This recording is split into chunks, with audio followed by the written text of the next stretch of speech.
hope you're having a great day here listening to Revolution Radio. Everybody asked for this. Revolution Radio.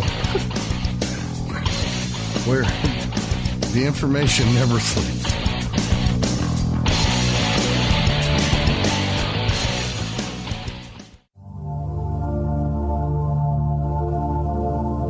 Welcome to Sacred Matrix, a divine paradigm of love and universal consciousness, with your host, Janet Kira Lessin and Dr. Sasha Lessin. Together, we transform the world. And now, here are your hosts, Janet Kira and Dr. Sasha Lessin.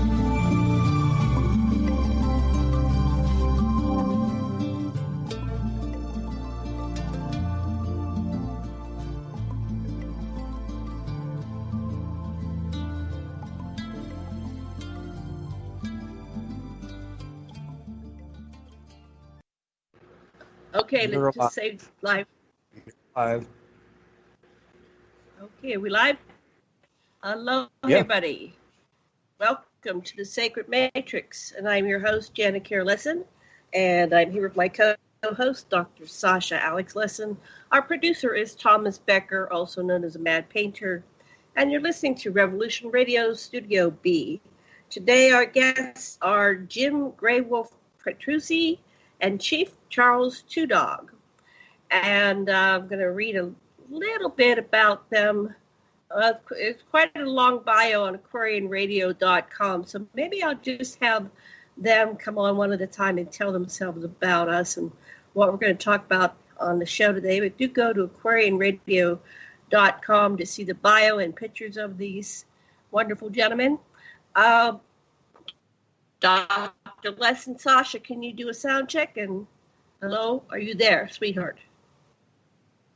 Okay. Don't hear him.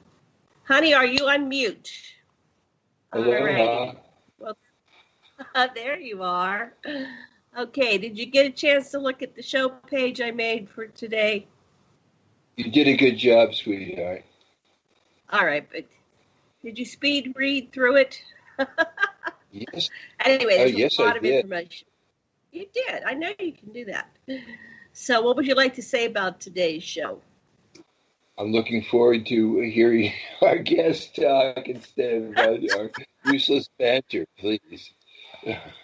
What's that? I'm looking forward to our guests talking instead of this nonsense that we're doing right now. Okay. So we'll stop doing nonsensical things and we'll bring on. Since we were contacted first by, who were we contacted? We were contacted by Jim Graywolf Petruzzi, so we'll let him come on first. Aloha and welcome to the show. Thank you. It's good to be here. Nice to have you here. Would you like to tell us a little bit about yourself? The most important critical things for our listeners to know about you. Let's see. I'll try to do a quick little thumbnail. I thought you would just lift one paragraph of the bio, so I was laughing when I saw it. But anyone who wants to really fall asleep, go read it later. Let's see. I'm pretty much a mongrel. By birth, I'm Romany Gypsy. My people lived in northern Italy and southern Switzerland. My grandmother was a medicine woman. I found out just a few years ago when I did Ancestry.com that I also had Native American blood, which I didn't know until that point, even though I'd been adopted by numerous tribes. I spent 35, 40 years traveling around, learning from elders. I taught, I ran companies for a while. So I've just gone all over the place. Charles and I started working together a couple years ago now.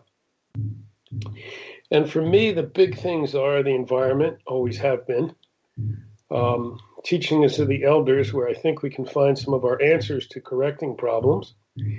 And working with youth, so they have the tools as they step up. So lately, Charles and I are doing a radio show, Peaceful Warriors, and supporting the work of the young people around the environment and climate change. I played a role in Standing Rock. I ran the virtual aspect on Facebook and Skype and other places. And now we're working on a water initiative, and we are starting and working with White Otter Academy, which is bringing together elders from around the world, and we do circles, and we do a lot of other teachings as well. So that's kind of it in a short, brief version. Where are you based?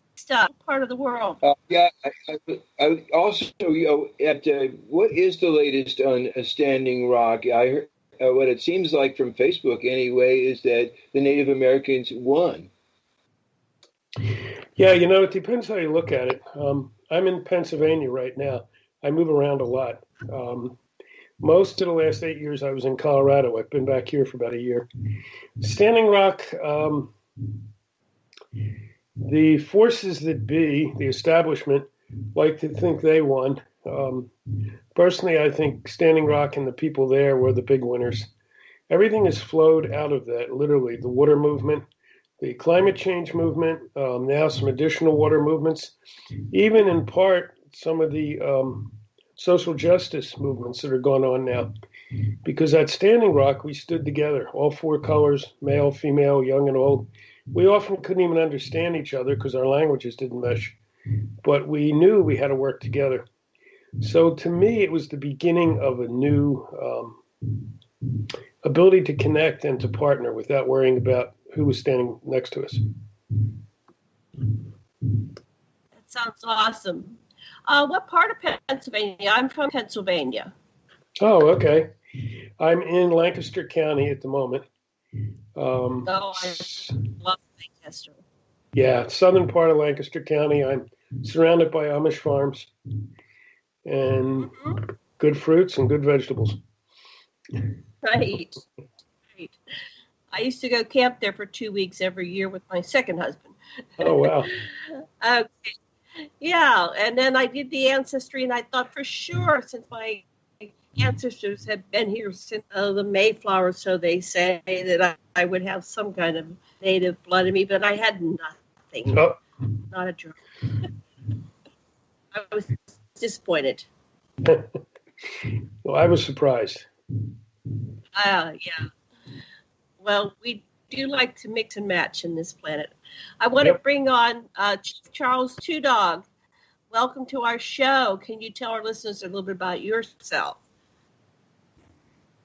Yes, Sagali, by the way, and aloha to you. I've been an activist really since I was 7 years old when I had the police officer actually let a German Shepherd loose on a elderly black woman for wanting a drink of water. So I kind of stepped in front of that. I got a scar on my wrist to prove that part. I've been an activist now since I was 7 years old. I'm 61. And we stand for, we have stood for human rights. We stand for the rights of the water. We've actually stood for the rights of the earth. And, human rights like that. And also in my area, I've also been like what we call a buzzard man. I watch out for burial ground when things get interrupted. So, where we put our ancestors is where they ought to be and where they should be, as we put them there. But I've been marching. I marched in the Martin Luther King movement when I was 8. I've been pretty much doing this a long time. What part of the world were you in when you were marching? You said you protected the lady at the water fountain. Were you in the South? Well, mainly, I've been all over the United States ever since I was a child. But basically, burial ground in Kentucky. I've marched in Kentucky, Tennessee. I've marched also in like Texas, other places like that when Martin Luther King was alive. That's actually, how do I say that? That's actually how Jim and I met about 53 years ago. He was marching when he was about 18, I was 8. Wow. And where were you marching when you met? What city? What state? I think it was Tennessee. Tennessee. Uh-huh. I marched in 1968 about. I marched in 1968 about the time he was killed in Memphis. To be honest. Oh yeah, it was April '68. So Sasha, did you participate? I know you were involved with the Vietnam War protests, but what was your level of participation in the Martin Luther King's movement? Are you there, Sash? Hello? Yeah, we had an organization called Anytown USA, and what we did was our heroes were the kids, the high school kids that went first of all to the University of Mississippi and stuff like that. And so those special children, we brought them over to Los Angeles, and they taught us their games and stuff, and so we had a whole cultural exchange, and it was wonderful. That's what we did. Yeah, Sasha will be 80 July 9th, so he's seen a lot of this history too. And okay, so I'm going to kind of go back and forth with all four of us here and kind of keep us, we have an invisible virtual talking stick that we move around, try not to monopolize the conversation. So, Jim, I'm going to go back to you. Oh, go ahead, Sash. Well, I would just throw something out, because all my years of studying anthropology, we came to realize that the Bureau of Indian Affairs was a terrible, terrible thing to steal stuff that was intended for the Indians who never got anything and all their trees were broken. And it just seemed like it was absolutely terrible. And then Eisenhower tried to get everybody off the reservation so they would lose their culture. The Canadians kidnapped little kids and took them away, and they couldn't know their native languages. And it goes on and on and on, and it's disgusting. And ordinary people that feel with a heart can't stand it. And yet it goes on. And it's getting worse with Trump and those guys in the office. Okay. What do you guys think of that? Back to you, Jim. Okay. I totally agree. Obviously, it has been going on and on and on. And all the native tribes did get something from Bureau of Indian Affairs, from BIA. They pretty much got the shaft because nothing was ever delivered. You're right. And it continues to today. We, Charles and I have talked a lot and have recorded some things about Black Lives Matter. And I totally support that whole effort. Have been since I marched with Dr. King in Tennessee. But there's others at risk. And so Sasha hit it right on the head.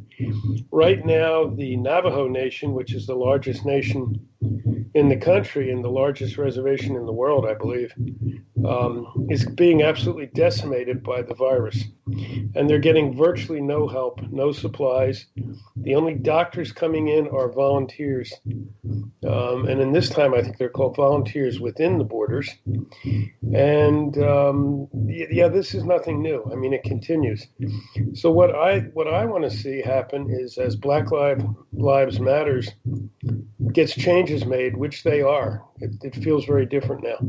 We need then to include the red people, the yellow people, the white people, all people who are being oppressed by the system the way it is now. And you're right, as far as Trump goes, but in my way of seeing it, what he's doing is bringing all the evilness, all the darkness to the surface. So we can, those of us who live in the heart, can see what's wrong and what we have to address. And boy, he's sure doing that well. Talking stick in the middle. Yeah, he might be a catalyst for the change, because we were just kind of sailing along and things weren't really changing to the degree we needed to see happen. So I try to see this as a good thing, which is difficult.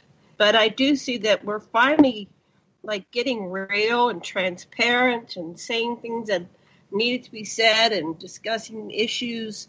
So we've just begun. But let's pass this on to Charles. What are your thoughts? Well, number one, I want to agree with Sasha here. As far as the BIA is concerned, you had the Bureau of Indian Affairs, which it really it hasn't helped anything. Okay, let's look at. It hadn't been not long ago that a deaf elder that was shot in the back by a Seattle police officer and killed, shot 7 times, had his foot on his throat and said if he moves again, shoot him. But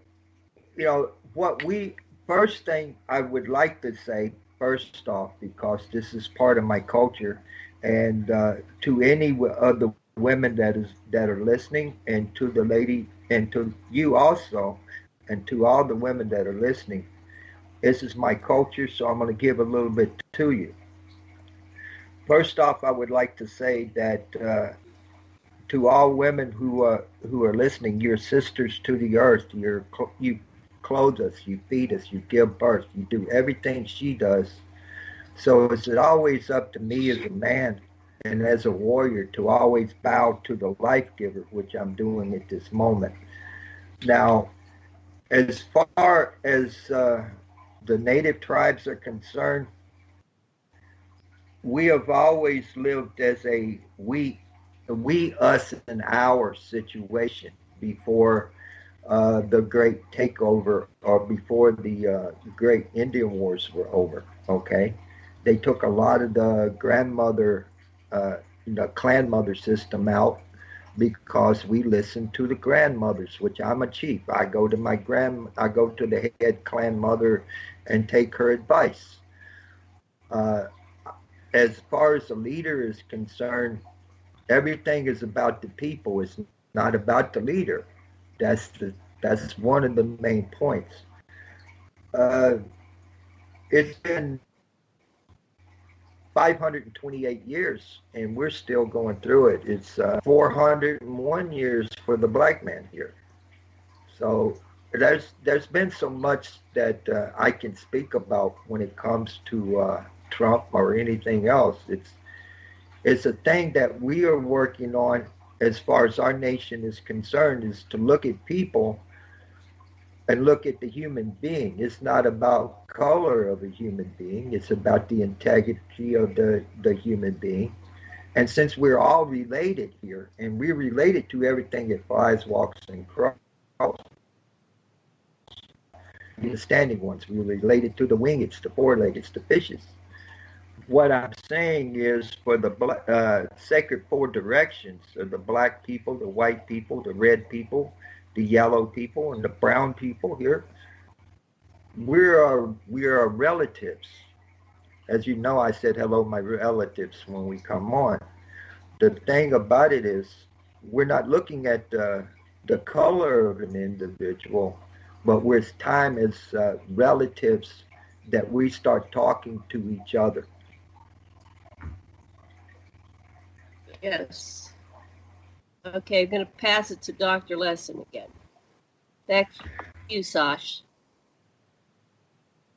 One of the issues that seems really important to me is this thing about census, which has systematically been used to make it that thousands and thousands of people in Arizona who are not counted by this census don't get to have their votes counted, and it's like it's part of the big bond, the stealing from the Indians to not give them even the right to vote that American citizens have otherwise. And we need to totally get rid of this bureaucracy. It's just strangling people. That's what I think. Yeah, and I was looking back in my own life, and I wasn't even aware that there was a large Native American population in Pennsylvania, in Pittsburgh, until the late 60s, early 70s, and then I discovered they have an annual meeting, and it's many years later. I'm over in Hawaii here, and but then I started to participate, and I went as part of a film crew, and we were, documenting what was going on and creating awareness. So what can we do? Most of us have this history that we've been fed, which we have no idea what's really going on. Dr. Les and I study ancient anthropology back to the Anunnaki and the stories of the creation on through to modern times, and we only get so far. Can you maybe fill in the blanks from your studies? What, from your perspective as a Native American, what happened when people started coming over that things got so perverted so quickly? Well, Jim, you want me to answer this, brother? I'll try to answer a little bit of it. Yeah, take this one first, brother. Thank you. Okay, brother. One of the things I can say is the Europeans that came here, they were leaving a lot for religious persecution. Now, okay, but the problem is, when they first come here, they didn't know how to hunt, they didn't know how to plant, they didn't know how to take care of themselves. A lot of this from the first peoples here, we showed them how to hunt, we showed them how to plant, we showed them how to take care of themselves. And within I say 50 years of the, say, first Thanksgiving, so to speak, which I think we were just, we actually just were there. But anyway, 50 years after the first Thanksgiving, they started stealing from the potato supply of that particular First Nation and wiped them out pretty much. So there's been how do I say, they also carried a lot of disease because actually they didn't bathe themselves very well. So in a lot of times there was disease that our people did not have, and it decimated a bunch of our nations. So basically what it is, it was a battle between actually religion and spirituality as well. A lot of times, if say we wasn't considered human beings for one, but if we didn't cut our hair and take the Bible, we actually were shot. So that had a lot to do with it. Jim, you want to add to it? Yeah, I think it's. I think what Charles is getting at, in part, is it's a lot to do with spirit and mindset. You had people come in from Europe who are of a westernized mindset, and it's created the culture we have today, which, as Sasha mentioned, is dysfunctional. Everything about it is dysfunctional, and we need to recreate everything, every part of it. The people that lived here were not of that mindset. They were of the planet. They were of the earth. They lived in circle. They decided things in circle. We brought this top-heavy system down where just a few people made all the decisions at the top. And that has brought us to a very sad state of affairs, because if you get the wrong people at the top, there's not a lot you can do about it, except rise up, which I think that's what we're seeing now. So when you have that meeting of these two different ways of living and thinking and believing, you're going to have problems. The Native Americans back then, as I've been told, taught by my elders, really didn't have a clue what was going on. It took them a while to even understand that they were being hunted and killed by these people who came who had been treated fairly, because that wasn't their way of living or believing. And so we still, and then it happened again as the slaves were brought in. And we see this around the planet. This isn't special or unique here in America. We see it all over South America, where I've spent a lot of time. We see it repeated again and again. And I think right now we have the opportunity to finally start breaking those chains, to finally change all of the systems. And that's why I said before that Trump's doing a good job on that part. Trump and people like him, Bolsonaro in Brazil, Russia, China, even the guy in Great Britain. They're all of that mentality. And they're making it very clear to us that it won't work. Can't live that way. So I've been teaching for years, as I was taught. What we need to do is take some of the old teachings of the past, the way our ancestors lived, combine it with the good, sustainable science of the present, and then create something new. And I think that's why indigenous folks are so important right now. That's why they started Standing Rock. That's why they kicked all of this current level of protest up, which is just an extension of the 60s. Great. Okay, are you complete? Do you want to pass it to Sasha? Okay, so the whole system is based from the very beginning when Columbus came over, because what he saw with the people of the Caribbean was slaves, and when Cortez came over in Mexico, what he saw was golden slaves, and when Pizarro came to Peru, what he saw was golden slaves. And let's look at this whole thing. We have slaveries, and what we could do for starts would be things like reparations. The Cherokee of Georgia had a high civilization. They had writing. They had the Bible translated. They were just at the same level of culture as the mobs that Andy Jackson sent against them, and so we got to look at this slavery system. It's turned into nowadays the slavery of people being so poor they can't have any health insurance, they can't even make it. That's a form of slavery too. We got to look at it. Dominator consciousness. I totally agree with you saying that. That's what's wrong with it. Dominator consciousness versus what the Native Americans talk about is partnership consciousness, synergy consciousness, feeling everybody from your heart. That's the difference. It's where you're coming from, and consensus rather than the dog on top orders everybody else around. Okay, well, I want to go back in time even further.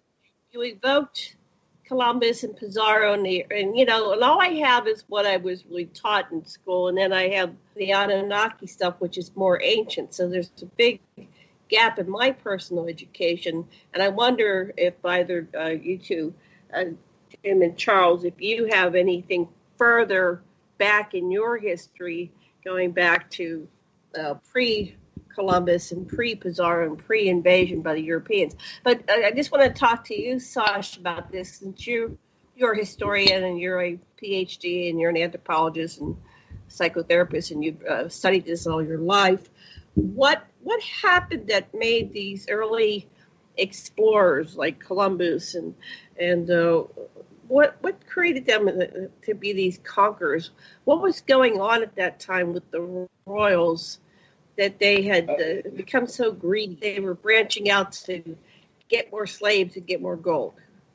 The Spanish had driven the Muslims out of Spain, and they started. The Inquisition was going. Things were, the Portuguese and the Spanish thought they had the Pope divide the whole world, the whole new world between them. It's like these people were coming to murder and steal. That's what they came for, and they were thinking slaves to raise crops, and what the crop they raised was sugar for rum, and this whole system of the United States was based on these really rich slave owners and traders, and a lot more hidden in the universities, who that's what they did. That's how they became rich, by selling people, by getting them stolen in Africa and selling them in the United States, in the southern states particularly. So before they came over here, they were witches here, and a civilization to be conquered that could be easily conquered. Is that what you're saying? Oh, absolutely. The knowledge among the was there among those. The navigators knew what was here. Absolutely, they have old maps and everything. Imperial Rice map, and the Scandinavians knew. There had been all kinds of Scandinavian settlements. And it was trading from Japan and China in the Great Lakes area. People from all over the globe came for copper, and copper that you could tell it came from a certain place in Michigan or near Lake Erie. It was spread all over and traded all over the world. There were people from all over here. It wasn't just, and a lot of what people call Native Americans didn't go walking over, Bering Strait. They came a long time ago, and they came down in Bolivia and from South America and from Yucatan and Teotihuacan. But anyway, it's not my show. It's just a little bit from my perspective. They came to conquer the world and stop the other guys from conquering it. And they wanted to kill everybody that was on the other side. That's dominator consciousness. Okay, over to Jim. Back to you. And you can talk about whatever you want to. We're just kind of sharing. Okay. There's a lot of truth in that for sure. I'll shift to the Mayan for a little bit. I spent a lot of time in Central America, in Belize and Guatemala, working with my Mayan family, and I've been adopted by the Mayans. And so from their perspective, from my elders there, Cortez was the big destroyer of the Mayan population and culture. However, before that, let's not paint the picture that all Native Americans are perfect either, because they're humans like all of us. And so we had the good, the bad, and the ugly. In the Mayan civilization, they were already experiencing overpopulation. They were destroying too much of the environment. They had built so many of their huge cities. And they also fought amongst themselves quite a bit. So there were some factors there before Cortez came. However, they were being dealt with because they were long-term issues. When Cortez came, yes, he had the means to kill a lot of people who couldn't really fight back. When you have firearms against arrows and spears, it's not much of an equal battle. And so, the whole thing with the Mayans and stopping the calendar, stopping at that certain point, well, they used to laugh because people would run around going crazy saying that was going to be the end of the world. And they knew the reason it stopped was their prophecies told them there were going to be huge shifts and huge changes. And they didn't know what they would look like. So they figured, well, after that's over, then we'll restart the calendars. So that's really, from their perspective, as I was taught, what that was about. And we're in that time right now. We're in the heart of that time. But it's the heart of many different cultures, especially indigenous prophecies.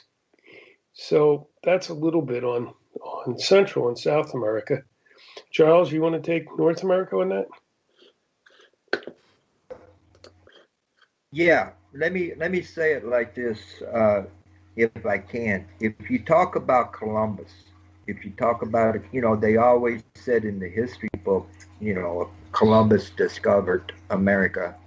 Okay. Well, number one, he never got here. As far as North America, he never got here. Slave trading, that's pretty much what he did. He was a slave trader. Columbus never got here. Then you have the history book of, let's say, Little Bighorn, where Custer was standing with all his long hair shooting at the Indians, Well, he cut his hair before the battle. We still don't know why. And from my understanding and from what I was told, the history book is lying. He actually stood up and shot himself in the head. So there's so much misunderstanding of this America, okay? Now, I consider myself living on America's side of Turtle Island. That's what we called it, Turtle Island, United States, Mexico, and Canada. That's Turtle Island. basic misunderstandings in all aspects on that certain deal. Now, the history book is written by the victor. Everybody knows this. But what I also tell people, you had a nation in California where they actually shot them like deer until the last one died. One of his tribe actually died in 1934, and that was Ishi. And the tribe I talk about is the Yahi. They were wiped completely out, shot like deer.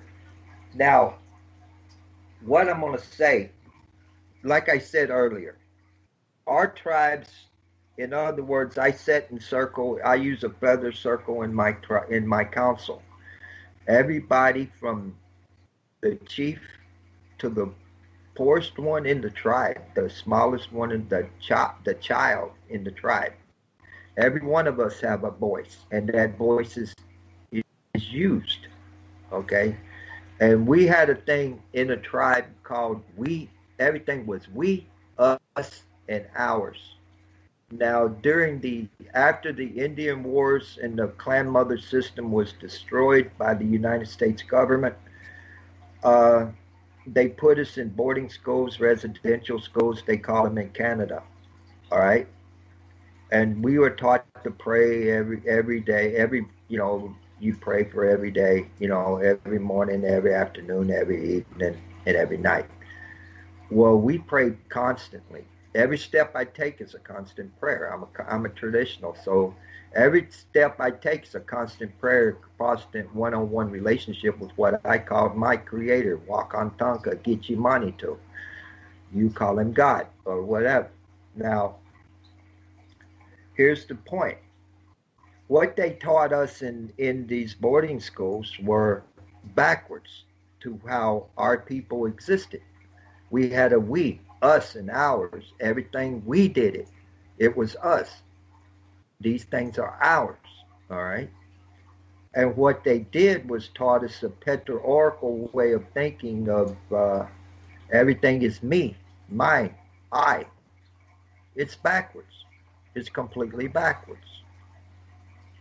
So it was backwards to our ways of thinking. This is us. It was a we, us, and our situation. Not me, mine, and I. So that shows me everything is me, mine, and I. So that means I'm supposed to be greedy. And, that's how that some of this foretook in these boarding schools, residential. They tattooed my great-grandmother. They tattooed my great-grandmother, Charles?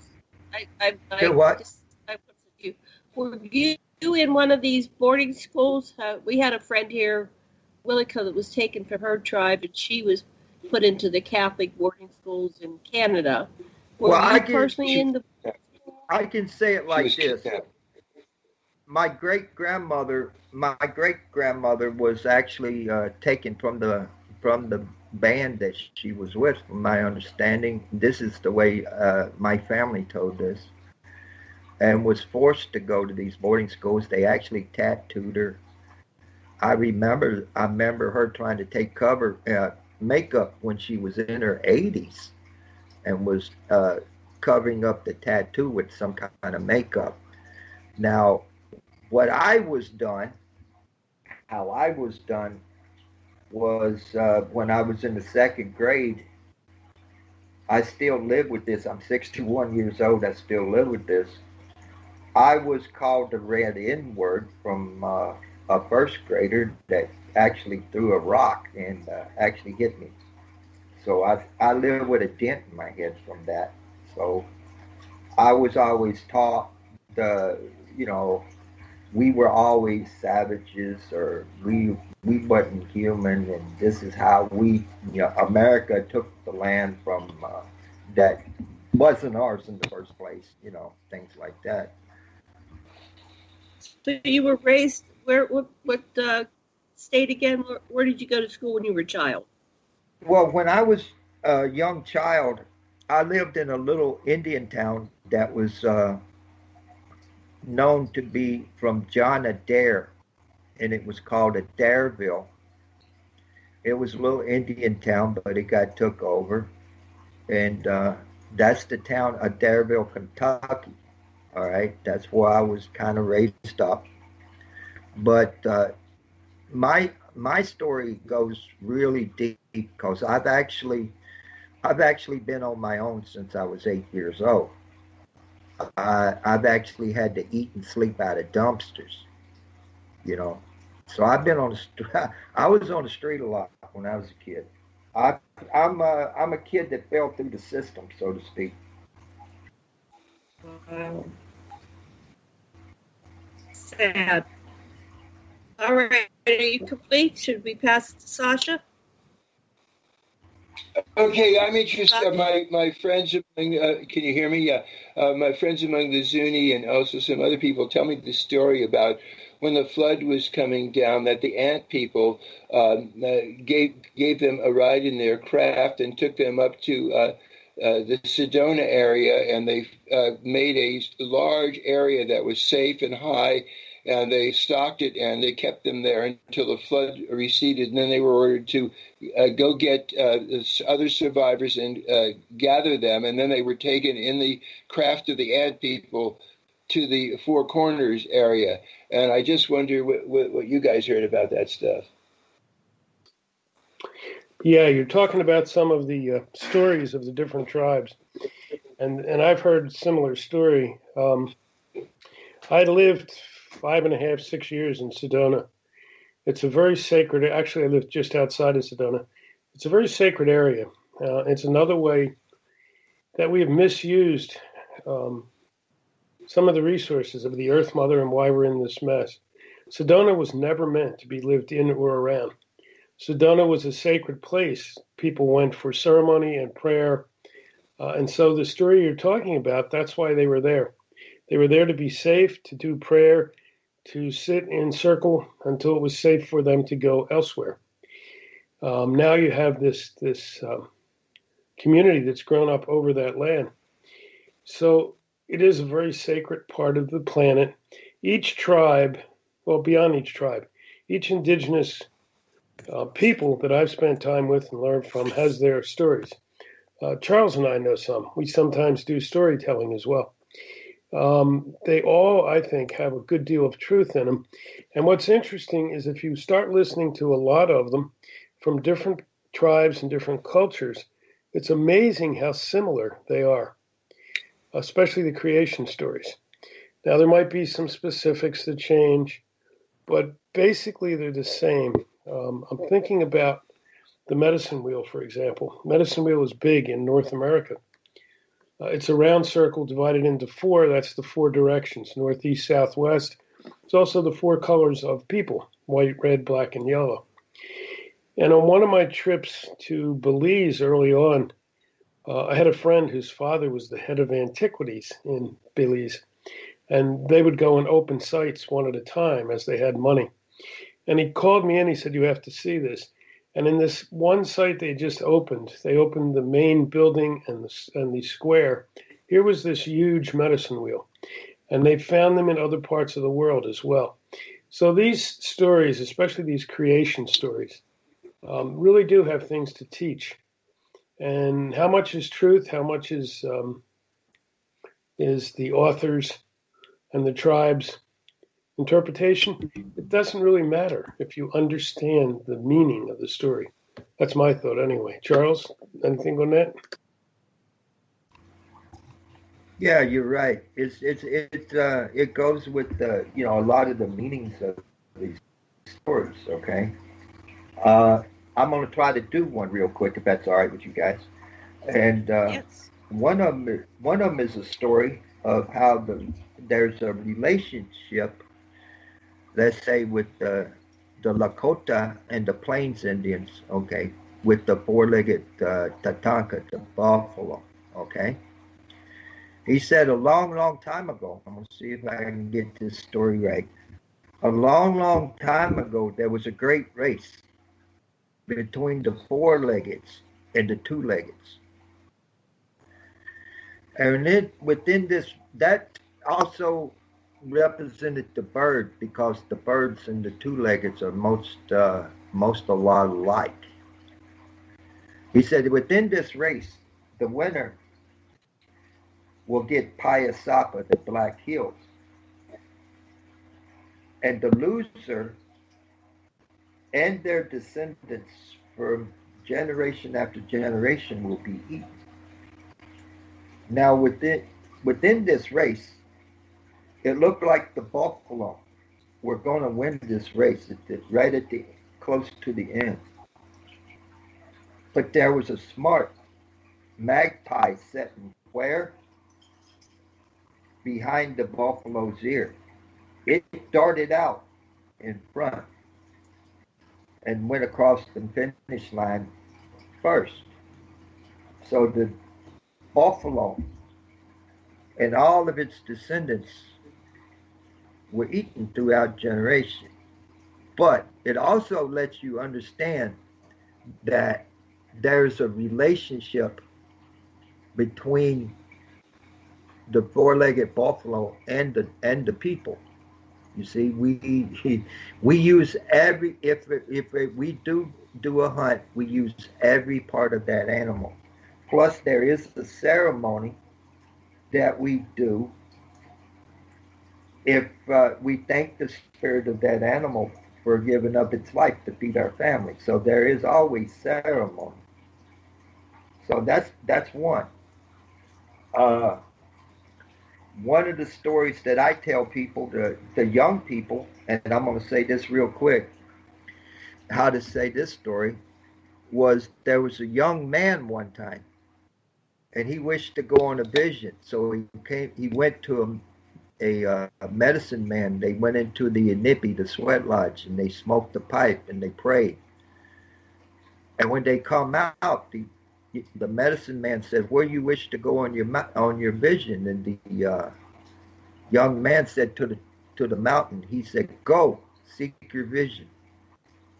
So as he was walking up this mountain, he looked down and he seen this snake, and the snake spoke to him. And the snake said, "Pick me up, for I'm cold. Take me down the mountain. I just wish to warm myself." Young man said, "Oh, but you're a snake." And he sidestepped the snake and went further up the mountain. The further up the mountain he looked down again. Lo and behold, it's the same snake. And the snake spoke again. Said, "Pick me up. Take me down the mountain. I'm cold. I promise I won't bite you." "Oh, but I know you, snake," the young man says. And he went farther up the mountain. Right about the top of the mountain, he looked down again, and what do you think you saw? What do you think he saw? That same snake. And that snake spoke to him, said, "Please, I'm freezing. I'm cold. Take me down the mountain. Let me warm myself. Place me on a rock." The young man thought for a second and cocked his arm and bent down, and he picked up the snake and went down the mountain. And he placed that snake upon the rock. And as soon as he placed that snake on that rock, snake bit him. Now the moral of the story is this. Anyone offers you something to drink and says, "Here, take this. It'll make you feel better." Or, "Here, smoke this," or "Pop this. It'll make you feel better." These are the snakes that you sidestep and walk away from. That's one of the stories also. Good advice. Alrighty. Anything else you want to share? Any other stories? Well, there was there's a funny Salagi story. Actually, it's a child story. And what I mean by Salagi is it's a Cherokee story. Okay, that's one of the traditional ways of saying Cherokee, actually. But this is a story of how the rabbit lost his tail. A long time ago, the rabbit had this long, beautiful tail. Now, one day as it was cold in the house, Mama Rabbit looked at the father and said, listen to our children in back here. And the children were, the baby rabbits were crying. He said, they're hungry. We need some food. Go hunt for us. So the father rabbit went out. And the father rabbit kept hunting and hunting until he come up upon this pond. And he looked at Fox.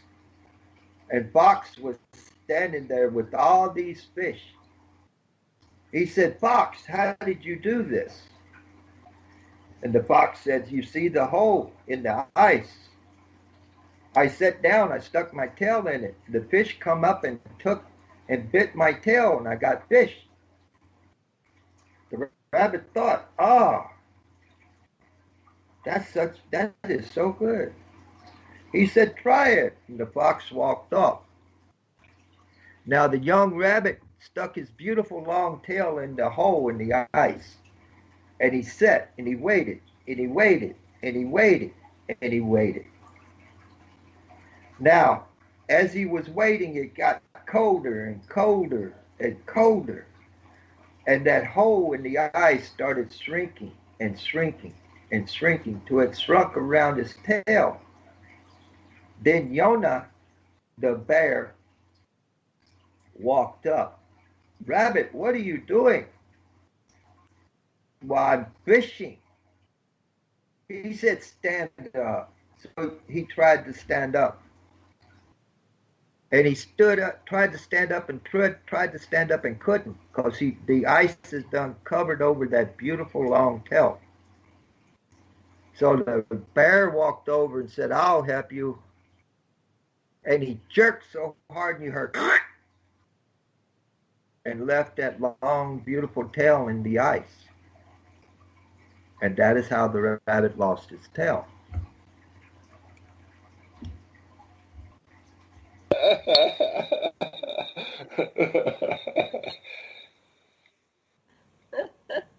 Well, the other one sounded like the scorpion and I guess it was the fox gave the scorpion a ride, and yep. When he goes to the other side, is that a Native American tale as well, or? It is, and that's kind of what I was saying. Sometimes you hear the same story, but it's just changed a little bit. So yeah, that's the way I heard it, as you just said, the scorpion. And when he reached the other side, when he bit the animal, and he said, why? And he said, well, because that's my nature. So the stories repeat. There's actually some of the stories, I know Charles has heard them as well, that various tribes will joke around and say, well, that's an Apache story, and they'll all claim it. So if it's a really good story, you watch all the tribes say, no, that was my tribe's story. And if it's not that good a story, they say, oh, that was probably somebody else's. Well, that's cute. Yeah. So these things get passed down. Oh, yeah. It's oral history. It's not written. Yeah, it is. There's virtually no written history. And that goes for most indigenous people that I'm aware of. I haven't found many. Sasha may know better than me. But I haven't found many that have a rich written history at all. Well, it's interesting. The Sumerians, however, did record a bunch of stuff in Akkadian about expeditions to Paracas Bay in Bolivia by a person named Nanlap, and it was all part of an effort by the Anunnaki when the forces of Marduk were closing in on the spaceport in the Sinai to have another spaceport using Nazca as the runway and Tiwanaku as the base, and they had a submarine base there under Lake Titicaca. And so there were people, basically the descendants of Cain from India, from east of Eden, so to speak, that were brought over, in the initial South American Indians, according to the Sumerians, were the descendants of Cain, and there was all kinds of bowls and stuff that we found that had Sumerian writing and the same Sumerian pantheon on them, and the evidence is quite overwhelming that in the Lake Titicaca area, there were people, and lots of them, and they had a high civilization that spread all over the Andes and into, and then jumped to Teotihuacan, where Thoth brought over people to do gold mining and so forth, and settled the whole Yucatan Peninsula and all the way down the side of Peru to Chimu. So the Indians, quote, Indians, were from the south, and they were also partially black because the leaders of the Maya came from West Africa. They were part of the techno crew that Thoth gave. Now, I don't know if any of this stuff's true, but that's what the Akkadians wrote down and said it was dictated to them by their bosses, who are these tall guys who call themselves the Anunnaki. Well, we're going to take a break now for about 5 minutes. I think our music is coming on. Is that our music? Anyway, we're a little bit off on our schedule. Normally it comes on right now. But anybody have any focus we want for the second hour? I was thinking we've done a great job covering some of the hardships that everyone's come through. There's a lot of really good, positive, forward-moving energy right now. So I would like to focus on some of that. After the break, I'm going to interrupt. Coming back.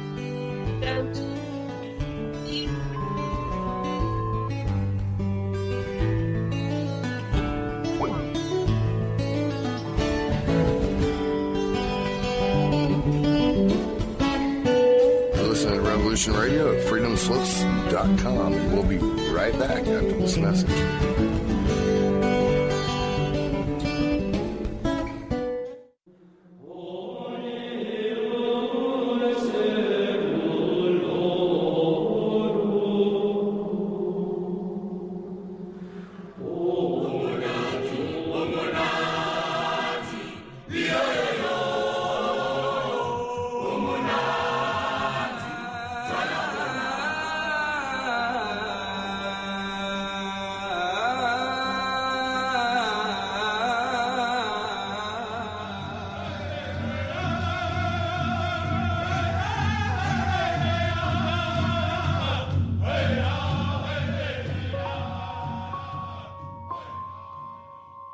Join Revolution Radio every Wednesday, 8 p.m. Eastern Time on Studio B for Momentary Zen with host Zen Garcia at freedomslips.com, the People Station.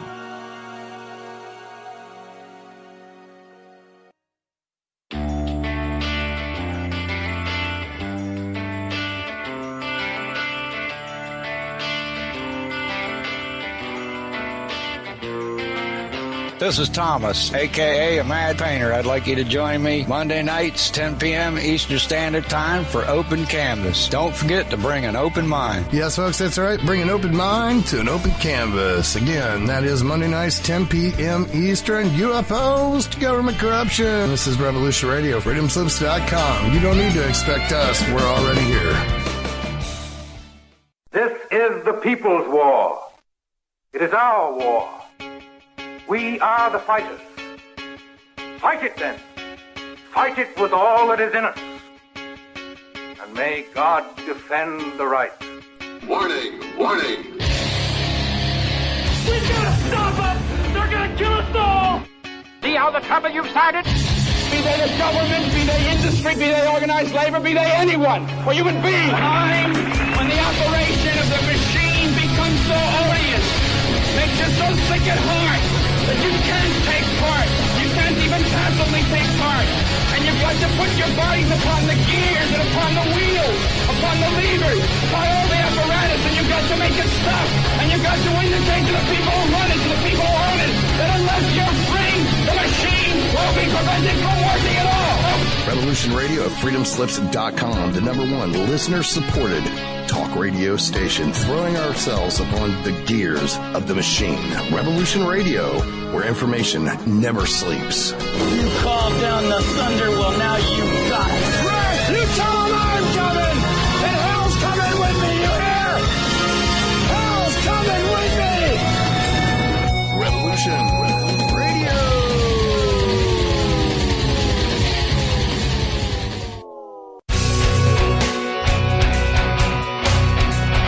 All right, thanks for listening while we took that short break here at Revolution Radio, freedomslips.com. And now we're going to get back to your host.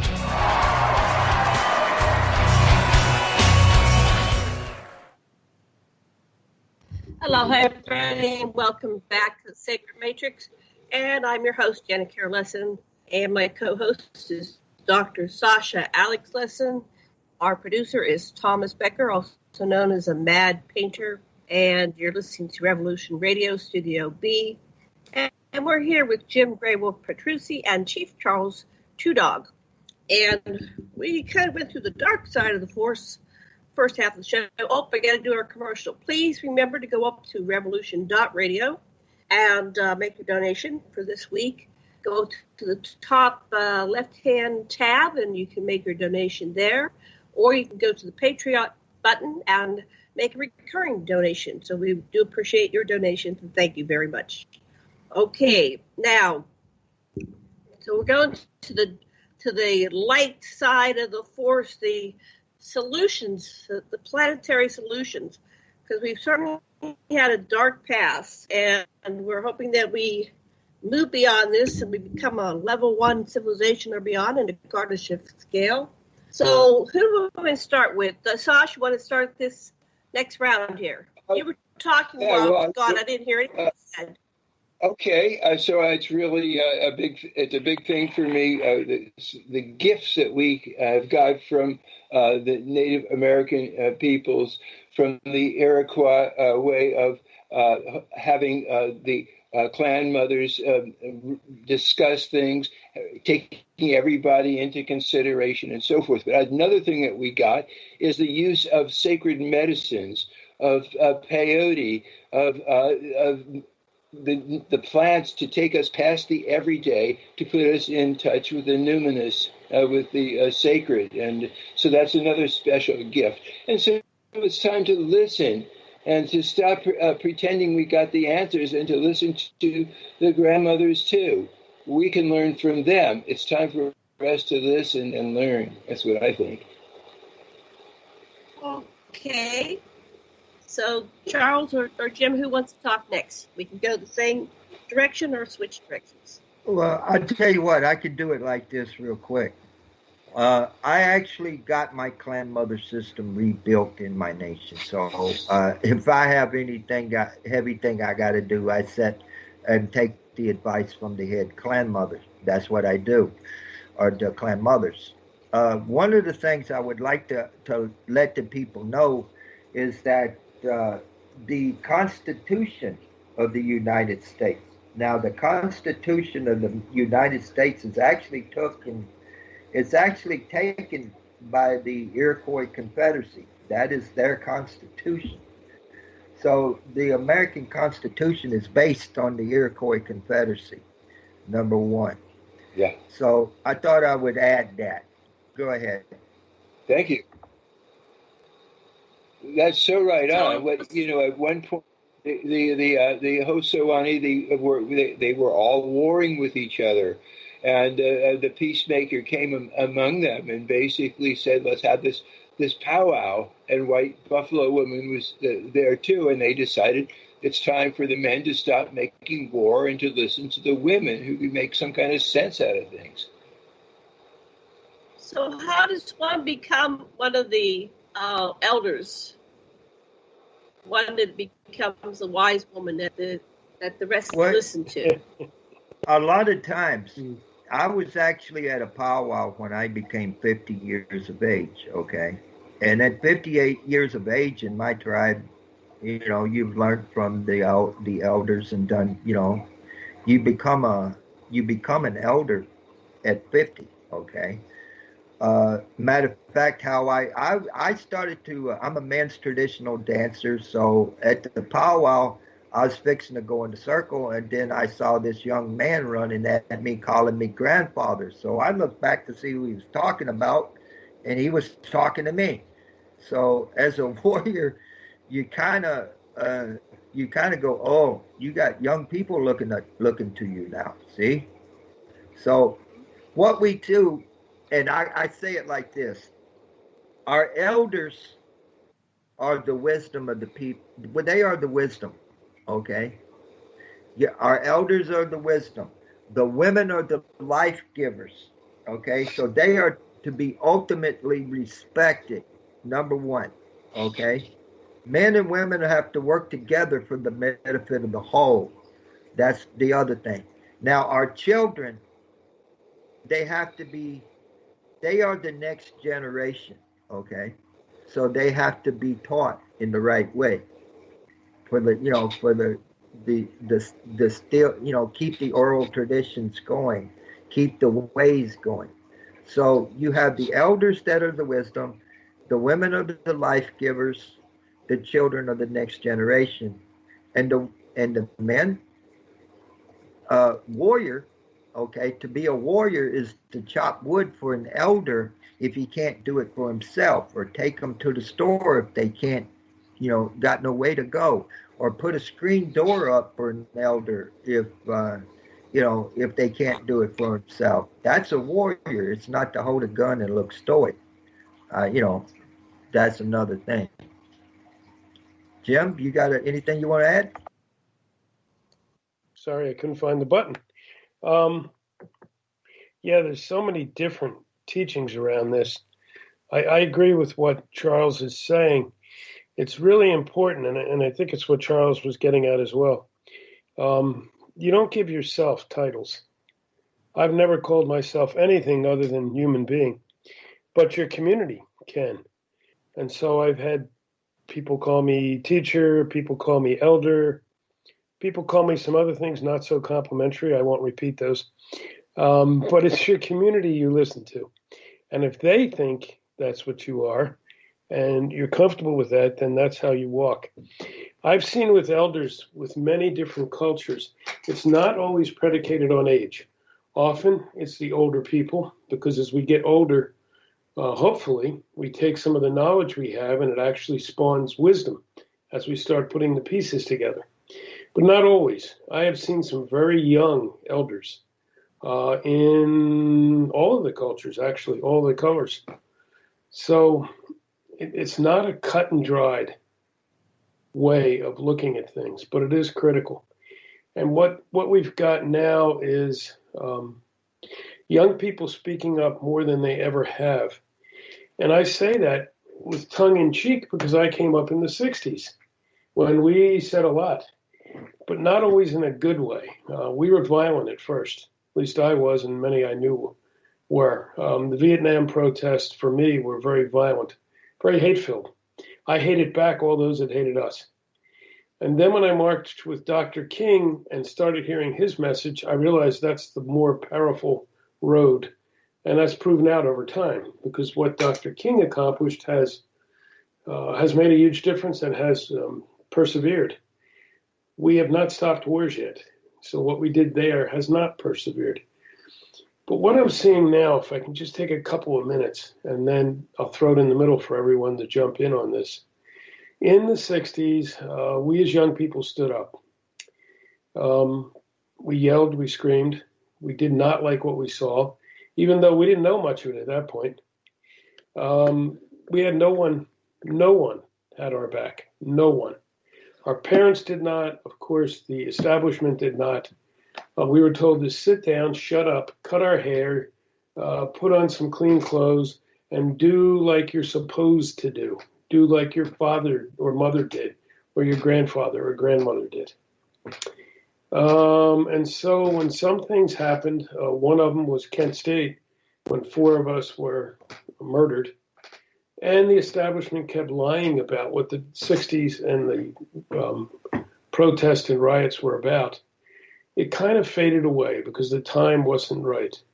What I'm seeing now is that evolution into the time when the time is right. We got a lot more young people stepping up, and guess what? They're all four colors, not just white people in the suburbs, or not just black people in the inner city. And we have people supporting that. We have all the various ages now stepping up as well. A big part of that is what we're on right now, the virtual realm. We have the establishment still trying to tell us how to live, which benefits them, of course. They keep lying to us. I mean, we have a liar in chief at the moment, but it's not just him. It's the whole system keeps lying. But within 5 minutes, we see reality ourselves by looking at a screen in front of us, because things are shown to us. There's this another poor black man in Atlanta that was shot, who I now see, which this years ago we would have never known, Rashard Brooks. Turns out he was shot twice in the back, and the cause of death is now listed as homicide. We never knew those things back then. We had no way to share those things back then. I get on now in the morning, and we're working on various projects. I'm working on one called the World Water Law, which has come out of all the water work that's been done. It's global. People and organizations around the world are signing up. We could never do that before. Now we get up and we can have people from 8 different countries, 4 different continents, sitting together and talking in circle. And so we have tools we never had before. I think we have a mentality that's shifted. We have people who care. You know, people now see all the young people out in the streets. Well, that's their kids and their grandkids. They can't all turn their back, and so they haven't. They stood up behind them. Some of us who went through the 60s, as some of you did who are listening, I'm sure, we're here. We're a resource.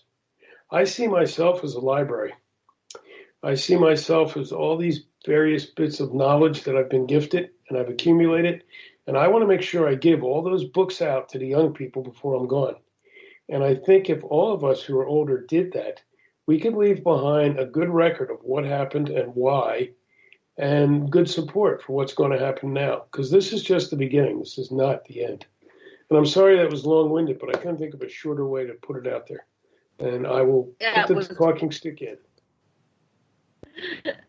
Sasha, would you shake the talking stick, please? Sasha, what you said is right. I resonate entirely to what you say. Absolutely. And I was really glad to hear you say that to be an elder, or to be one who is deemed commissioned by the body politic to represent it, I would follow AOC to the end of the world, because I can feel her heart, and it's the same heart as Bernie has, and it's the same as you folks have. It's time. It's really time to just let our hearts lead and to stop this exploitive dominator system where somebody has to be on top of somebody else, or an exploitive system which takes people's resources away from them, including their life and freedom. It's time. It really is time. And ultimately, you can see this guy is not going to go peacefully. By one way or another, he's going to declare martial law, and it's a matter of we're going to have a general strike where people stop participating in a government that is a dictatorship which does not represent. You just see what's happening. Mark my words. He's not going to go down without some heavy-duty deal, and we got to all stand together. That's my opinion. I wanted to bring up. You want to read? Go ahead, and then I'll take the talking stick. Go ahead. Who's speaking now? Well, if you don't mind, go ahead, Charles. If you don't mind, America's had at least 499 treaties with our people, and in these treaties, they broke every one. We haven't broken a treaty yet. Okay, that is another. That's another negotiation again. But understand that as a leader. How I became leader, actually, I'll tell you a little story about that. how this actually happened was our chief called me one day, and they said that the tribe had a vote. I said, well, why wasn't I in the vote? She said, you was. She said, are you sitting down? I said, I am now, but whatever it is, I didn't do it. That's how I joked with her. She knew it. Actually, I became chief of this nation without running. I never ran for the office. It was a unanimous vote, and actually, I never ran for the office in itself. But let it be known, as a leader, you're for the people. It's not about you. Okay, that's number one. It's not about you. It's about the people. Now, we are in a matriarchal society, and also, if I don't do my job right, okay, the clan mothers have the right to set me down from my position if I don't do it right. So there's that constitution again. If you don't, but that is what I'm saying. I got elected chief of our nation without running because they already know what I've done. Burial ground situations and other things of that matter. I've always been for the people, and the people knew it. So that's actually how I got elected to this office. But it's not about me.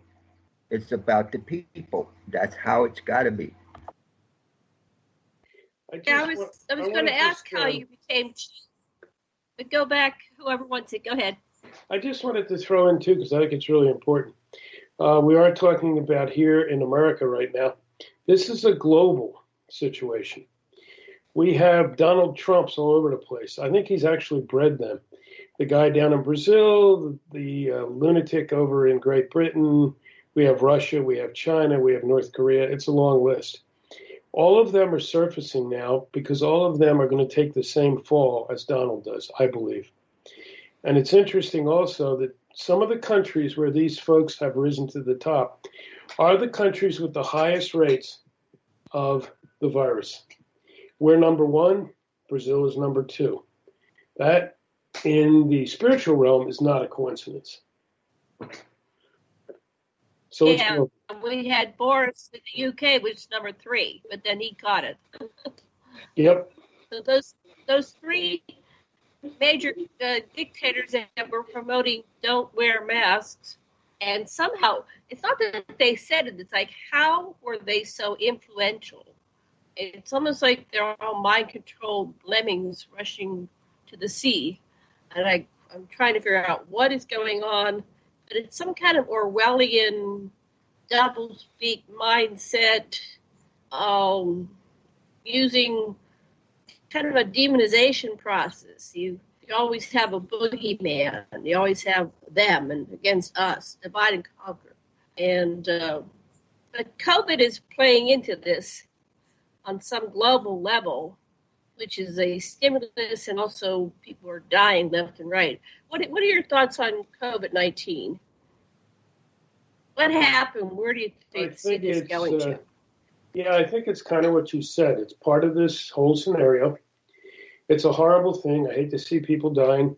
My mother is 95, and she's in a senior retirement home, and I know if she gets it, she's gone. So I hate to see those sorts of things. However, there is a silver lining to this. And this I've heard from spiritual leaders of all sorts. It is bringing these people to the surface. I'll take my stab at a quick story. And it's the story of the dark wolf and the light wolf. Probably a lot of you have heard it. But I think it's what's going on here. And it's why you've got people following folks like Trump or Putin or whoever. There was a young man who was very upset with himself, a young brave, because he kept trying to do good, and sometimes he did, but sometimes he did things he was not proud of. And so he went to the medicine person and he said, grandfather, what do I do? I want to do good, but sometimes I don't do good. And I'll shorten the story up a lot. There's a lot to it, as most stories, Native American stories, are long. But after several times and going back and forth and sitting under the tree for extended periods, he came once more to the grandfather and he said, "Grandfather, I just don't get it. I want to do good. I don't do good. Instead, sometimes I do things that I'm not proud of. And you're not giving me the answers." And the grandfather just looked at him and he said, "Son, you have the answer if you just listen to your heart. Each and every one of us has two wolves living within him, a dark wolf and a light wolf. The dark wolf does the things we're not happy of. The light wolf does the things we are happy with." And the young man said, "Oh, well, that's great. Big deal. So how do I make the light wolf stand out?" And the grandfather said, "It's easy. The one that has the power is the one that you feed." And I think we've had too many people feeding the dark wolf for too long. And I think they're the people who follow a Trump, a Bolsonaro, a Putin, and allow them to continue to be there. Those of us who feed the light wolf or do our best, this is a balancing act. Each and every one of us will always have light wolf and dark wolf. If we want to keep the light wolf at a better place, keep feeding the light wolf, knowing we will make mistakes. But now I see many, many more of us stepping forward who are more in balance with the light wolf. And that's why a lot of these folks, that kind of mentality has to go away, the dark wolf. And I really think it will. A lot of indigenous cultures think we've already won this battle. And now we're just playing out what needs to be done. Not that we can't backslide, we could. The Aborigine community, for example, in their world, dream time is reality. So when they dream, that's the real time. That's when we actually create and do things. When we're awake, we simply act out what we've already dreamed. So they think we've already dreamed being in the good place. And I think we can get there. Actually, I know we can get there because now there's so many more of us. You know, even when I was younger, even when I was only 35 or 40, there were a lot more dark people than there were light people, energy-wise. And now I see that shift. Charles, what do you think? I totally agree. You know, the way it is that it's the wolf you feed the most. Which wolf do you wish to feed? That's another point. Now I'm seeing I'm a child of the 60s as well, and I saw tremendous bad stuff in the 60s. Okay, but you know, it's like we had this rainbow prophecy, and I'm going to speak of it. And the rainbow prophecy actually is for all people come together: the black, the white, the yellow, the red, the brown. Okay, and if you see what's going on with the Black Lives Matter and these marches that are going on, it's not just one color, but it's the color of all of us. All the colors of the sacred four directions, okay? Now, I'm going to add to that just a little bit. I was sitting on my porch after I did the prayer in the morning, and I'm drinking a cup of coffee, and this vision come to me. It's like everything went solid white. You couldn't hardly see anything. And I looked to the sky, and I actually saw a spirit. It leaned down toward me and handed it looked like beads toward my hand. Okay, you could see that. Now, I've sat so far, since I became chief, I've sat with the Māori out in Aotearoa, New Zealand. They have been here. They've sat in my council. England has sat in my council. Wiltshire we've had here in my council. Eastern Band, I've had people from the Eastern Cherokee sit with me.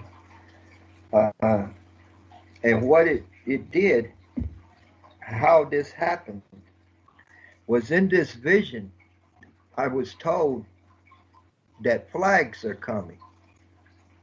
And the flags are coming from all over the world. And in this vision is that we were erect poles and the flag of the United Western Lenape nation will fly. But those who come and sit with me in respect, in a form of unity, and in a form of talking with each other, that all these flags are coming. It's like the Iroquois Confederacy. If you have one arrow and you hold that one arrow up and you push on it just a little, that one arrow will break. But if you have a bundle of arrows, it's harder to break. And these flags will also represent that. Now, how I knew it is when the Mahdi first come and we sat in council with them and they decided to leave. One of the Mahdi people said, wait a minute, I can't leave right now. I have a gift for you. And when they got in their car, she come back out and she gifted me the flag of the Mahdi people. Well, that verified my vision. And the state of Georgia is actually the last one we just got. And actually that makes, we're getting state flags, we're getting nation flags around the world. That actually makes 97 flags that we hold. So what we're doing is that what we found out by sitting with these people is that culturally we may be a little different, but as the human being, we all love our wives. We all love our children when we come home. We all eat together. We laugh together. We talk together. Culturally, we're a little different. But as the human being, we're not that different at all. And actually, we can speak with each other. So I wanted to relay that vision to you. Stick in the middle. Okay. Much of what you say is like what we say in existentialism, that in existentialism, evil means the deliberate disregard for consciousness. It's different than ignorance, but the function of evil, obvious disregard for consciousness, it challenges us. We see the evil now. It's so right on how everybody saw what police brutality is doing to people, and how there it is. We all saw it, and the evil has shown itself, and now it's not ignorance anymore. Do you condone this, or are you going to You're going to stop participating in it? Maybe the funds for police should go to social work and alleviating the condition that's spawned the horrible things that make some people more susceptible to COVID because they don't have space or health facilities. It goes on and on. We can all see it now, and nobody is going to who can feel from the heart is going to accept this anymore. I hope. Well said. Now, let me add to that, okay? Now, as far as COVID-19 is concerned, it's terrible on people. There's been, but see, we're also starting to come together in that rainbow understanding, and we're actually starting to talk with each other like we're doing on this show today. I've met you. I'm honored to meet you guys. I'm honored that we can come on and share this wisdom with each other. That's another deal. Now, it's bringing people together in a common understanding that as the human being, you're my relative, Sasha. Let's just say, you're my relative, okay? If you're my relative, I can't say that you're not, because under the Creator, we just call him by a different name. Same Creator, just different name. I speak it differently than you, maybe. But if the Creator made us all, then we're all brothers and sisters here. There's no need for fighting. I don't. I'm not going to go fight somebody in a land I don't belong to just because somebody gets mad in a higher office and tells me to. In other words, it's like I get mad and I'm going to send the poor to do my job. I'm going to send the poor to die for me. I'm not going to do such a thing. But here's the point. Setting with the Mahdi, setting with the Saligi, setting with the English that we've set with, and setting with more people here when this pandemic slims down. What I found out is, as a human being, we're not different, Sasha. You see what I'm saying? As a human being in general. Yeah. Yeah, I think also we do a lot of spiritual work. We do send prayers. We do ceremonies. I know a lot of ceremonies I've been taught, and I conduct them. But we also, we mix it. We balance it. The wolves in us again. Like Charles said, we're also activists. So I was up and at Standing Rock. I was with Water is Life. I spent a winter moving around and representing that. Working with the young people on climate change, which is still going on. Our tribe, likewise, Charles has them moving and doing things. He asked me to be, I have to look this up because I don't remember, chief ambassador for the tribe. So that's supposedly my role, and I try to do it. But our tribe was the first tribe in America to sign a climate change emergency proclamation. And we're proud of that. Now, in just this last week, as the world water law effort is becoming huge around the globe, we now became the first tribe to sign on to that as a co-creator. And so it's definitely a balance of things. What do you proclaim? What is your proclamation? For which one? The proclamation that the first one that you mentioned that you're the first tribe. Yeah. What is it? What do you proclaim? The climate change emergency proclamation was getting countries and groups and organizations to say, and now this is about a year ago now, that climate change, number one, was real. Number two, it's an existential threat to the entire race. And number three, if our leaders don't take action, we the people have to take action. I think basically those are the main elements. Is that how you remember? Wow. Thank you. Yeah. And now the water law proclamation is somewhat similar. We're watching our water be destroyed. And without water, of course, we all die. But we're also watching it, like so many other things, being bought up. We watch every little bit of clean water being bought and acquired, being led by Nestle's is the number one culprit, but there's plenty of others. And so the world global water law is out there. It'll be going live in a couple of days. So far, they've just been gathering organizational support, and Charles signed for the tribe in support of that effort. Right, Charles? Oh, yes, we did.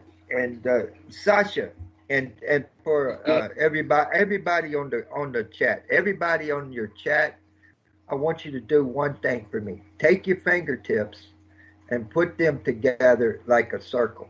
Okay? You got that? Yeah. Okay. I want you to think of that as the circle of life. Okay? In itself. The circle of life. Okay? Look at that. Now, here's the situation. If the water goes bad and you can't drink this water, separate your fingers just a little bit. If the wolf is gone and the deer overpopulate, disease happens. Open your fingers up a little bit more. Okay? The circle of life is broken. We can die from that because we are also, as the two-legged, not just caretakers, but understand we are part of this nature as well as the four-legged, the winged, the all alike. Okay, so if the water goes bad that you cannot drink it, the circle of life is broken. You can die from this. You see what I'm saying? Right. We have to take care of the water so we can take care of our cats. That's our purpose in life. We have to. I totally understand. Oh.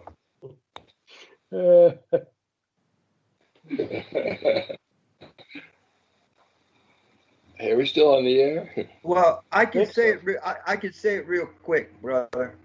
As far as tribal understanding, okay, I'm gonna go with tribal understanding, bro.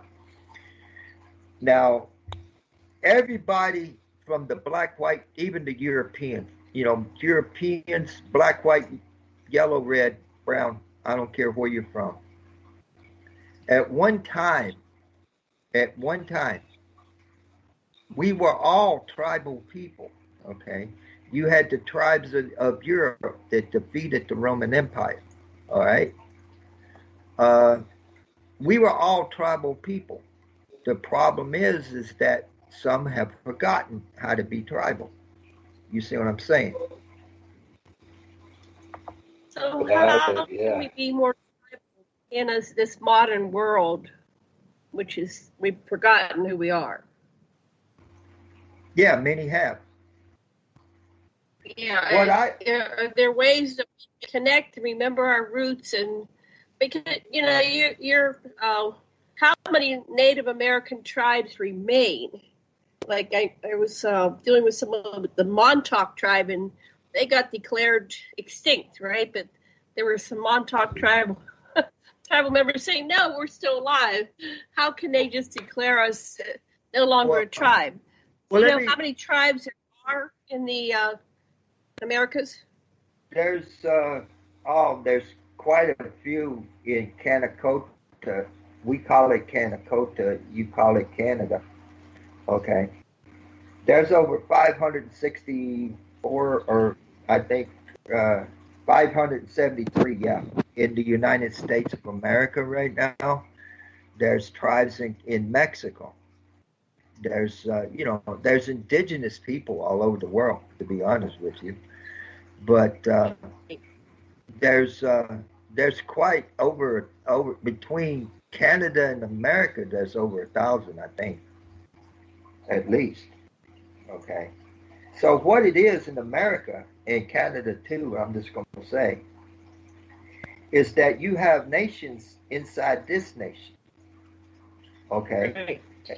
And most of them, some of them, and I'm going to say some right now. I can't speak for other nations but myself, but ours. But here's what I can tell you: some of them are third world countries, man. So you have third world countries inside the richest, strongest, powerfulest country in the world, and it's like in America. I can say it like this. If you look at, say, the world news or CNN, ABC, CBS, whatever, they say they cover the whole world, okay? But when it comes to the indigenous population of America, they hardly ever say a word about us. It's like we're not here. We have to find other ways, see? That's why. So is it better for indigenous cultures to stay in like their tribes, or to dissipate or disperse around the planet? Will they get treated out of existence? They enter the general population and not stay connected. Well, the way I look at this, if you can hear me right now, the way I look at this, sister, is this way. When it comes to indigenous ways of thinking, okay, indigenous ways of thinking, that's the thing of, you can look at your own community, okay, get to know people in your community, all right. say a community garden where your community is. Now, if you take the word community, all right, that can be considered common unity, all right, with know your neighbor, talk to your neighbor, understand that, put a community garden up, take care, put a community garden where you want to put it, and work together. Get to know your neighbor. That way, actually, in your own community, you're kind of tribbing up there. Right. We live next to Hawaiian family, but then again, I'm not really sure of their genetic structure. When I came to Hawaii in 1993, I worked at the Attorney General's office, and they were giving Hawaiian homes or discounts or something like that. And I worked with a young lady, and she said, "Well, we have to be at least 17% Hawaiian to qualify for this housing." And it's kind of like, wow. So in order to get the benefit, she had to identify as Hawaiian. I'm not sure what they did back in 1993. How did they determine that's 17%? They must have had to do a chart, I guess, on the relatives. But when we did go ahead. Here's a little bit, sister. Let me put it to you loosely. All right, I'm gonna try to put this to you. All right, here's the way things go. They have a thing called, actually you do it with dogs and you do it with horses, all right? It's blood quantum. They put blood quantum on people, all right, is what they've done. That is something we never did, okay? We never did this blood quantum thing, okay? What they'll tell you, and this is so, to me it's insanity, all right? What they'll tell you is that let's just look at it this way. Say your father, I'm going to just say your father, I'm going to use two different nations here, all right? Say your father is a full-blood Mohawk, okay, from Canada, all right? And your mother just happens to be, let's say, Shawnee, all right? And she's full-blood too. Now, you got to understand, these two are full-blooded Indian people, okay? All right, these are two full-bloods. You have a baby from the full-blood Mohawk and full-blood Shawnee, right? They will consider that baby half-blood because it comes from two different people. Well, that baby's still a full-blood. You see what I'm saying? Now, the old ones, this is the words of what the old ones said. The old one said, if you have one drop of Indian blood in your pinky, in your one drop of Indian blood in you, then you're Indian. You see what I'm saying? It's that BIA bullcrap of blood quantum too. Yeah. So that was just an observation, and I'm not sure how they resolved it.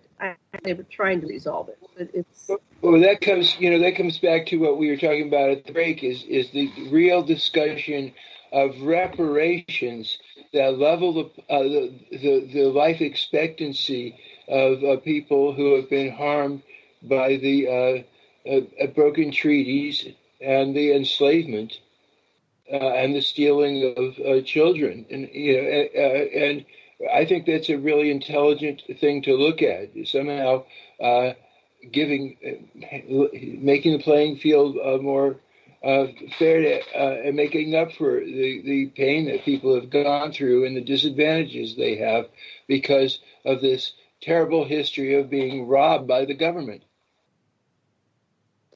That brings up some interesting issues, though, Sasha, and I've never been able to figure them out in my poor head.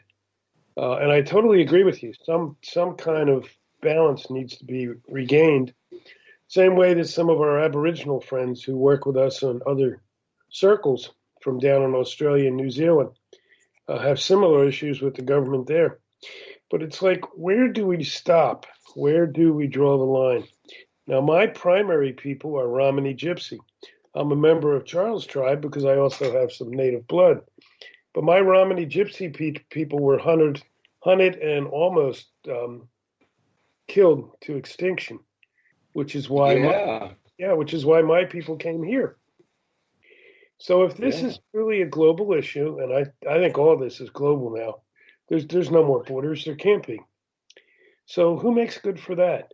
Over history, I think every people, every culture has been the aggressor at times and has been the victim at times. So how do we deal with that? Do we all, group hug, we all ask each other for forgiveness? I just don't know. I don't know how we... A universal needs support. Universal needs support for everybody. That would solve it, period. Then you don't have to worry about the wrongs of the past. Just make it work for everybody. Enough, you get a place to live and food to eat and education and a smartphone. I totally agree with that. But let me add to that. Okay, let me see if I can add to that. First off, what I tell the young white people that have said they're sorry for what has happened here and stuff like that. Let me say it like this: to anybody, what has happened in the past, you wasn't there. You didn't do it. Okay? I wasn't there. I didn't do it to you. So what we need to look at is to remember our past, talking to now of how to get it done, because now is becoming our future. All right? So we live in all these realms, our past, our present, and our future. Our future is coming. What I say to the people is that, what happened in 1869 or what happened in 1870 or 1890, whatever. You was not there. You didn't do it. I wasn't there. I didn't do it to you. It's time to have this communication and just talk. We can talk these things out without any. If we talk in a good way, that can't, because I understand what has happened. I understand what's happening now. Understand that we also, if we do not remember our history, we're doomed to repeat it. Okay, that is another thing. We have to be careful we do not repeat our history. Now, it's like this, and I will let you have it back for just 1 second. I just wanted you to know that how do I say this? I am a walking scar. Okay, I've been stabbed in the back. I got a scar on my hand where I got thrown through a window. I've actually got a scar on my neck where they actually hung me when I was 12. I got a dent in my forehead, and I'm a walking scar. Now, here's my point about that. I have no animosity about whatever happened. This is my journey. This is only my journey. Okay? So I don't hold animosity to what they've done. Okay? I pray for them. See, a lot of people back in the old day didn't think that Indians knew even how to pray. I pray every second of my life. And what we have to do is be grateful that Grandfather allows us to open our eyes every day, because he gives us another time. I'm not saying how long I'll be here, but while I'm here, I'm trying to do the best I can for the benefit of the whole, and that's the four sacred directions, and that's for every human being. Love, honor, and respect. That's what it's about. So I have no animosity. I look at all the scars I got, and to me, as a warrior, that's war medals, man. It's just who I am right now. But I've actually been made get off a park bench because I didn't look like the other people. You know, police officers made me get off the park bench because I didn't look like everybody else. So I've had a time, but the point of it is, and how you use that is that I have no animosity for anybody. I pray for I pray for them. I have no animosity for what they've done to me. Talking stick in the middle. Okay, we're running out of time, though. Who wants to talk next? 5 minutes. Let's hear from Janet. What's your reaction to what we've been saying? Well, I saw all the activity last 2 weeks, and I was really worried about everybody getting infected and infecting others. And I've researched pandemics, and they're real. They've been around since the Anunnaki released Pandora's box, and I've suffered from lung disease all my life, so I don't want to catch it. I don't want to die that way. I don't want to be ill. And I don't want anybody else to have it. It's a horrible way to go. It's like you can't breathe. And then I see the what's going on with the what do you call it? Kids out there in the street. They're all kids.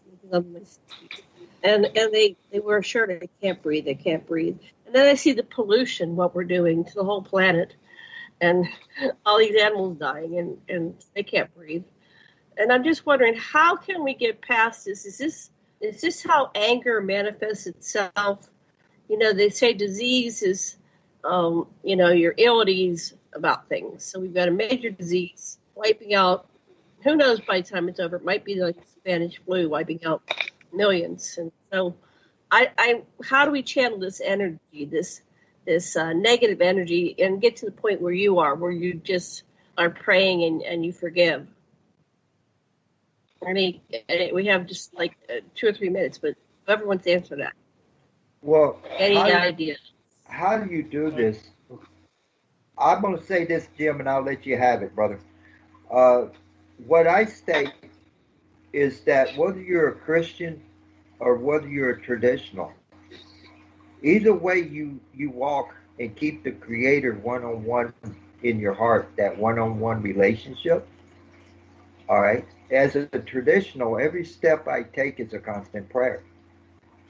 Every step is that one-on-one relationship, okay? And if you talk about how, we are also, as the two-legged, we're part of nature. I don't care if you live in the city, all right? Look at the sky. You got a tree there somewhere. Sit underneath it with a mint, man. You're part of that nature. So what I'm saying is, however you walk, Christianity, traditional, Buddha, whatever, I'm in a constant prayer. So that's that one-on-one relationship. So I'm always talking to get Yumani to, okay? I'm always talking to him. And you're always talking to God. You have that one-on-one relationship, or however you say your God is, all right? So it's what I call go back to the mountain and get focused, all right? And when you go back to the mountain to get focused, you realize that you are also part of this nature, and you are that child of the Creator. And the Creator made us all. So whoever did anything to me, which I admit I might have done some stuff back because, hey, slap me, I ain't turning the cheek, okay? But the fact of the matter is whoever did these things have no animosity, have no hatred, because hatred in itself, racism is taught through generations. So what I'm saying is hatred also, that's also a pandemic. If we're not, you know what I'm saying. So that's another pandemic in itself. So it's that good wolf that you feed, like Jim said earlier. And, you know, like Graywolf and I said earlier, it's that wolf you feed. So, Jim, I'll let you finish that up, brother, real quick. Yeah, I think we got a couple of minutes. So, Janet, you're asking, how do we overcome this? How do we get to the other side? I think we are. I think we're doing it. What we're doing here tonight, what you put together, is doing it. It's part of the cure. Now, we connected, I think, just a few days ago. I was busy. I didn't get back to you. I reached out this afternoon. Wildshowers and I actually were sitting on Zoom talking a couple things over. And boom, suddenly there's a program tonight. There's no coincidences in life. How do we deal with the anger? How do we deal with the hate? First, we recognize that all of those things, anger, hate, disgust, dislike, all come out of fear. If you go to the bottom of those, each one has fear at the bottom. So we have to together rise up and deal with the fear.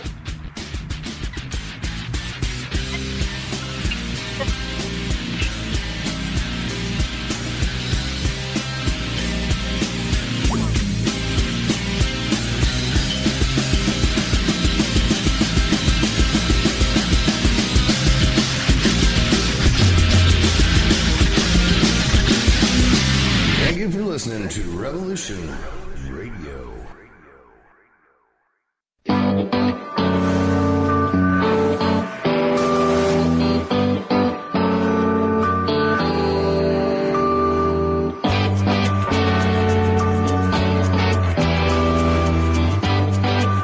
We're an anarcho-syndicalist commune. We take it in turns to act as a sort of executive officer for the week. Yes. But all the decisions of that officer have to be ratified at a special bi-weekly meeting. Yes, I see. By a civil majority in the case of purely internal affairs. Be quiet. But by a 2/3 majority in the case of more... Be quiet. I order you to be quiet. Look, you stupid bastard, you've got no arms left.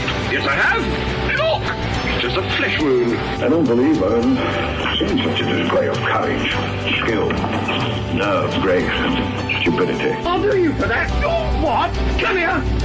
What are you going to do, bleed on me? I'm invincible. You're a loony. The Black Knight always triumphs. Roundtable Live, Monday through Friday, 1 a.m. till 4 a.m. Eastern Time. Bring your mind, bring your ideas, bring your voice. King Arthur had nothing on us here at Revolution Radio, freedomslips.com.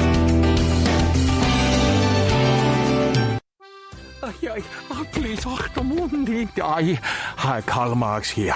I am all seriousness today, my friends. There is this show you must not listen to. The Ultimate Remedy with this guy, LB. This guy has figured me out. I hear it on Tuesday, and he is telling the truth. I mean lies. Stay away from this guy. Where's my good hairbrush? Anybody see me? Mama! Want to learn more about the Marxist agenda and other important stuff? Listen to The Ultimate Remedy with L.B. Bork, Tuesdays, 6 p.m. Eastern. Right here on Revolution Radio. Find some comfort at Willow's World.